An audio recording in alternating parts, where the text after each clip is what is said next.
مرتضی رنجر، سپهر پندار. باز کشیدم یه رول علف، افتادم یاد طرف. گل من رفتش و گل باز شدم، قلبم و باختم به یه بیشرف. حرفاش خوب بودم ما خودش نه، جیبش خالی اما دورش نه. همه کس بودم واسه بیبیمون، طول سگ و کی پرش کرد. چند وقت پیش همش فکرم این بود، شبا تا صبح با کی بیداره. دیروز سوار شاسی دیدمش، حق داشت پول خوشبختی میاره. کم بودم پیشت باشه قبول، مرتضی اونی که خواستی نبود. گفتی حواست فقط به کارت، رو گفتم خب با من نمون.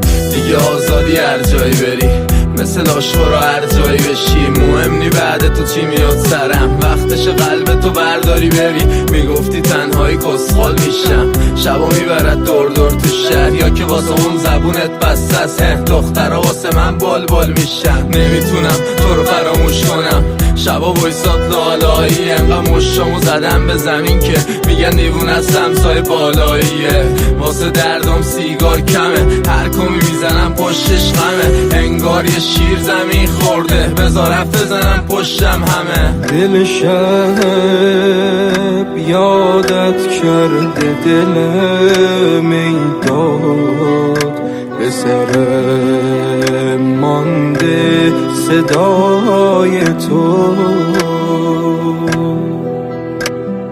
غم تو حس عجیبی به گلوم، بغض غریبی به سرم، خاطره های تو.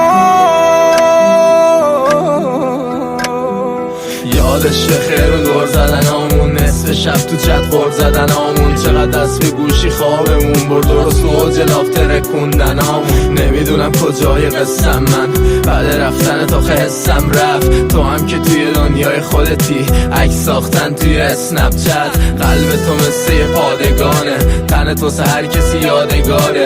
دل من مظلوم بود بی دفاعم و دل تو مثل طالبانه. بیرحم بودش ظالمانه، حتی نذاش واسم دیگه راه چاره. من موندم توی غم رفتنت، تو میذاری استوری عاشقانه. غم تو حس عجیبی به گلوم، بغض غریبی به سرم، خاطره ها